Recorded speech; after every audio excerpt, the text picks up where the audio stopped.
Hello folks, I have decided to make a video on directions to Lost Lake. Popular running spot around Grande Prairie, but I do it a lot and I've run into a lot of people who have go out there and don't really know the way.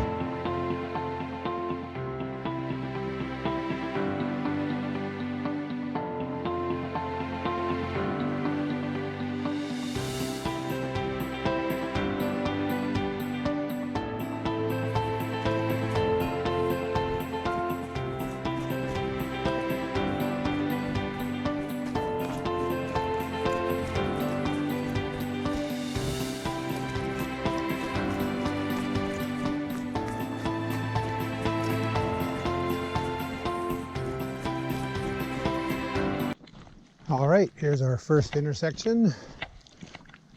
Definitely turning right.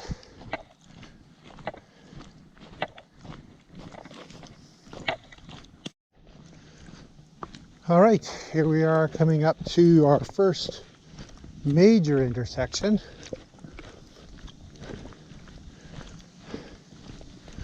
Kind of at the top of the hill here.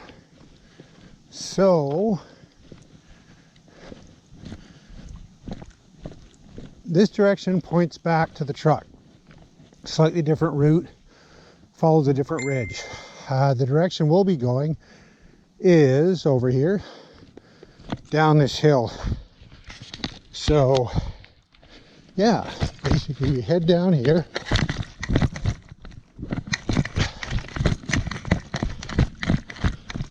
Now on the way back, I usually go up this hill, but if you're tired or if time is short, you can always take the trail here, which is at the bottom of the ridge, leads back, skipping a hill. This just leads out to the power line. I wouldn't bother using this. And then this is the one we take, which is through a nice little tree section.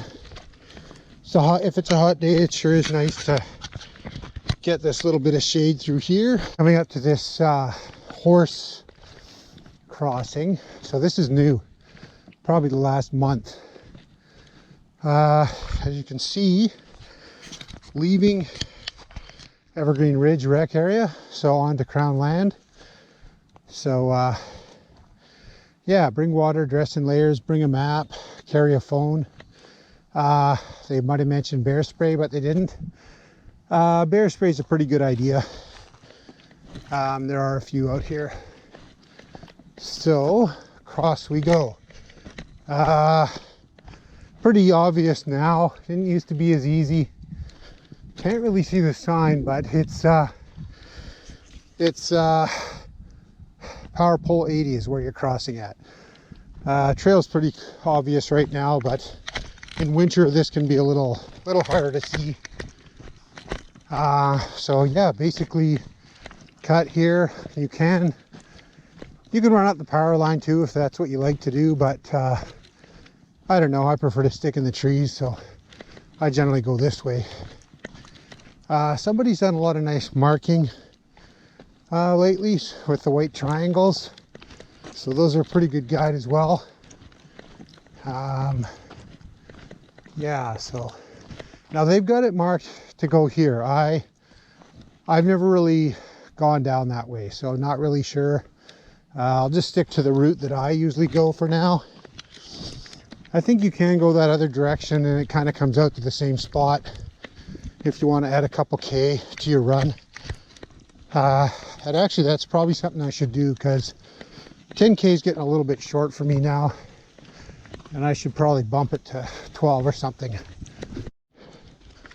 All right, so here we are coming up on the next major intersection. We're just a hair over 2 kilometers from the vehicle, probably about 500 meters past the power line. So here we go. I usually go clockwise. You're welcome to go counterclockwise. I haven't done it, but basically counterclockwise. You would head down the hill into the bush here. So there's that trail, which will be coming out eventually. The clockwise route I take is here, going down. As you can see, they do have another white marker coming out of the, basically marking you heading back to the vehicle. So something to keep in mind, a little bit of a landmark, not to mention the tree up there with the pink and yellow. So anyway, yeah, so we are going to go this way, like I say, clockwise route, like I usually take. A little bit of up and down here, pretty obvious trail, and we'll see you on the next turn. Yeah, so just cruising through a bit of open terrain here. A little bit of up and down. Nice to get some minor hill work in. And here we have another marker. Those might be reflective for night, I'm not sure.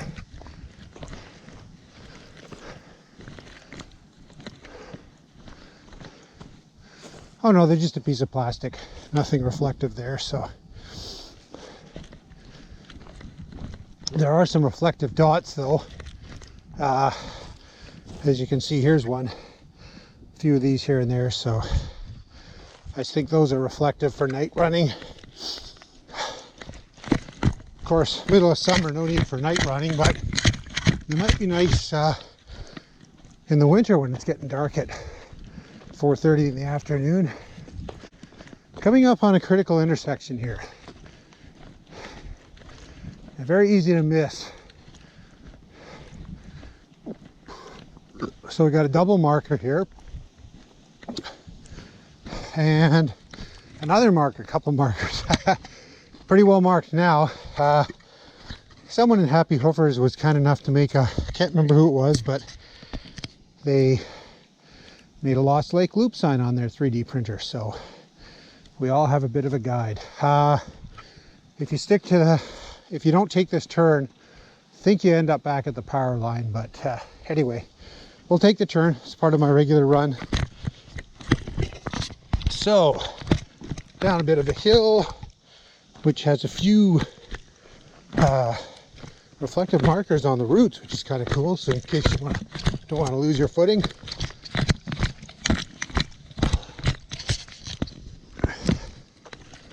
All right, triangle marker continues. And pretty obvious not to go wrong here. If you went left, you'd be into kind of a bushy trail leading back to the power line. So anyway, we just stick to the right. Hello. Have a nice hike. Thank you.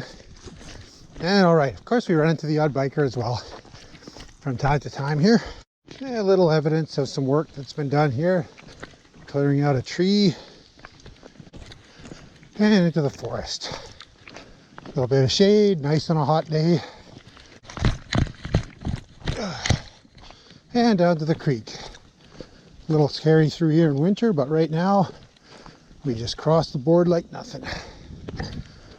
Whew. Now a little bit of a scramble up this hill.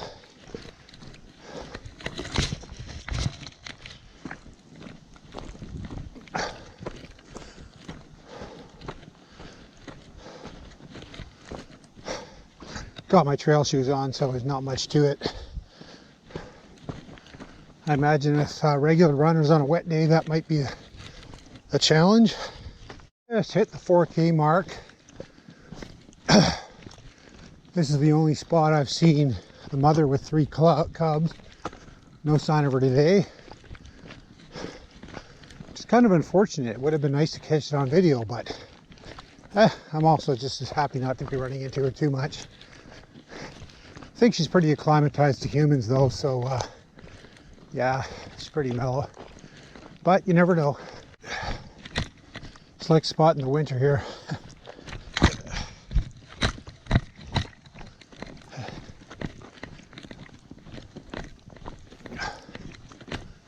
And there's a reflective dot. Yeah. Big tree came down here a couple of weeks ago. Someone was kind enough to clean it up.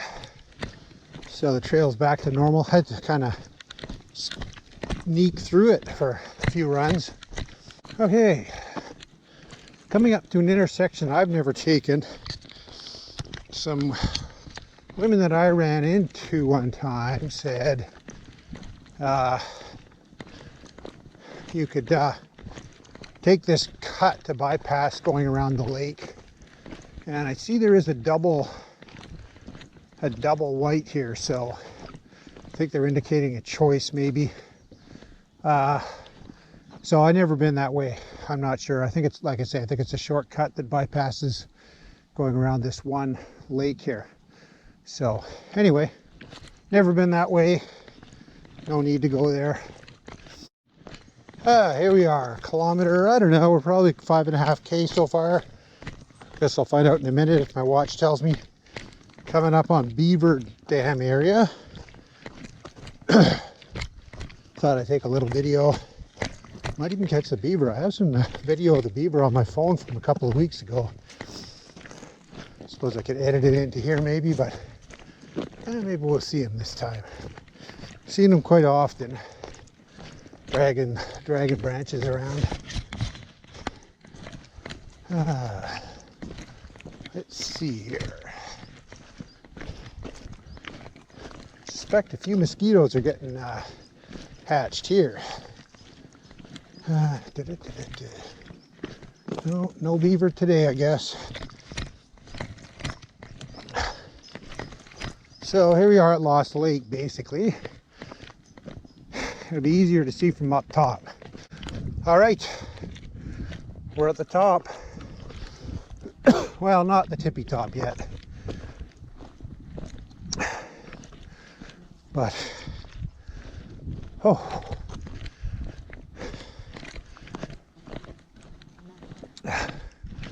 We're getting there. There's Lost Lake. More like Lost Duck Pond, but, you know, Alberta version of a lake, I suppose. Yeah.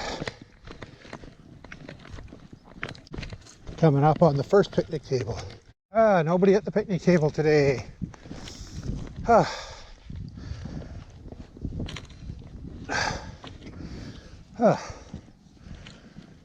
Yeah, so there's a view of the lake. Earlier in the spring there was a couple of swans that were hanging out down there, but nothing lately. Whew, just hit 6K.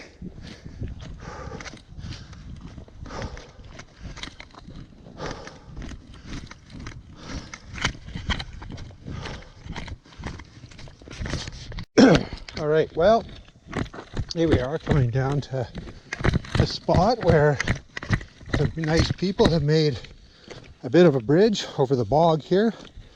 Well, the bog's close to dried up now, but earlier in the spring it was wet. Now, I'm going to keep the video rolling because at the top of this hill is the critical intersection that is very easy to miss. Although it has become easier with more traffic. The wrong turn is getting overgrown. So yeah, before it was pretty easy to turn left by mistake here.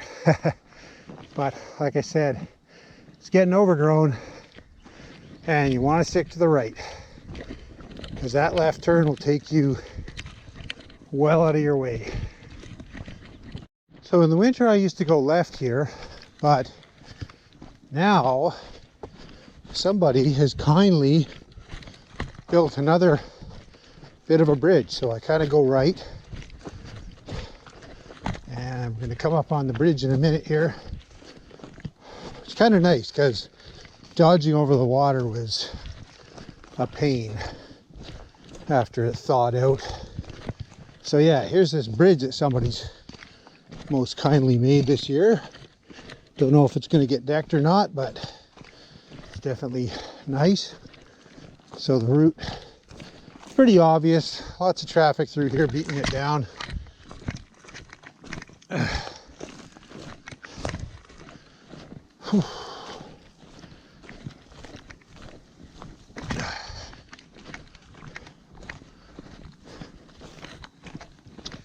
little bit of a hill to climb. Again, if it was wet, it's nice to have trail shoes because regular runners would be a little slick going up here. I've been using my Solomons, like them quite a bit, but I bought them in 11 and I should have gone 11 and a half because I'm building a callus on one toe. All right, so okay, again, left or right, I go to the right. Up to the next picnic table. Going the other way, this table is probably only 3K from the car, I suppose. Yeah, that would be a nice little picnic hike.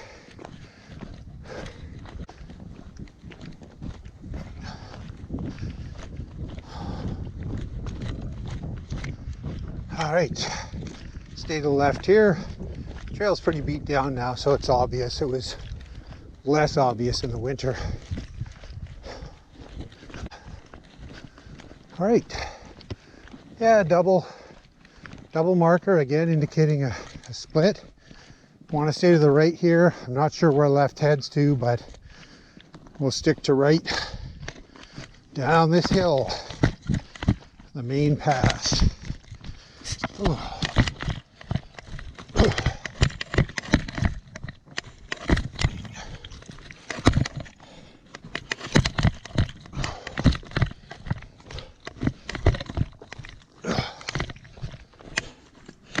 And there we go, down to the boardwalk.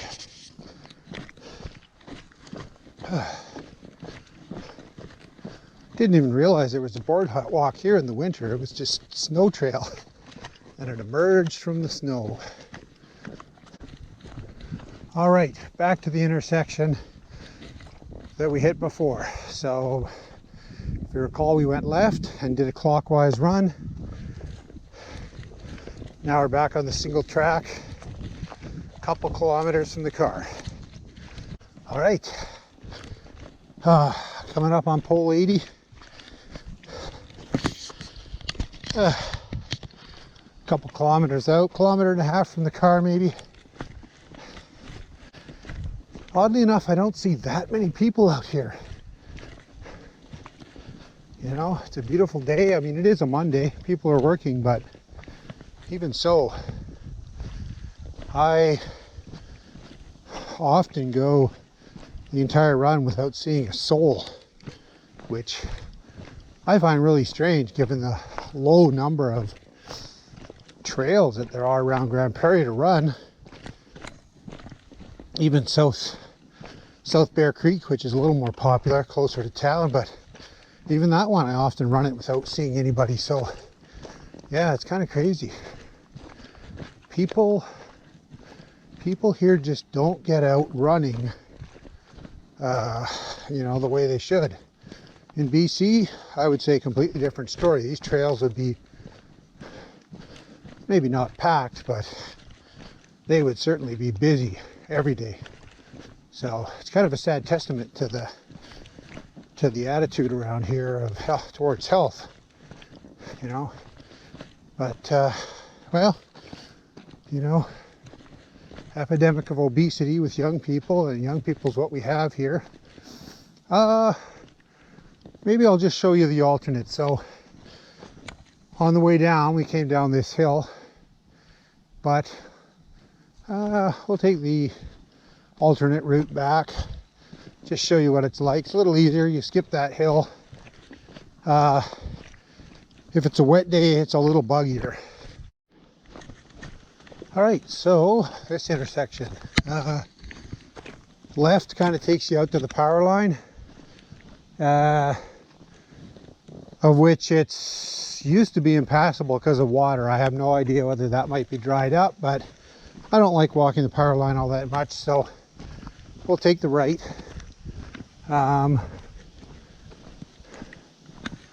So a little bit of sand here. I'm kind of taking it easy today. This is a bit of a recovery run for me. I did 25K, took a day off, did a very hard 6.5K at an 8-minute pace, which for me is pretty quick still. It'll probably be nothing in a year from now, but for me 8 minutes per kilometer is a pretty steady pace. So I mentioned on the way out about there's 2 ridges, so if I turn right, it takes me to the top of the hill that we didn't climb. I'll head left back to the truck. And here we are coming up on the power line. Not the route I usually take, but I thought I'd show it on the video rather than doing a perfect loop. Oh yeah, that was the reason I recommended not going the other way. Who wants to slog through a swampy pond full of mosquitoes? So yeah, so we skipped that and just go to the right. I think almost every turn on this entire course has been a right.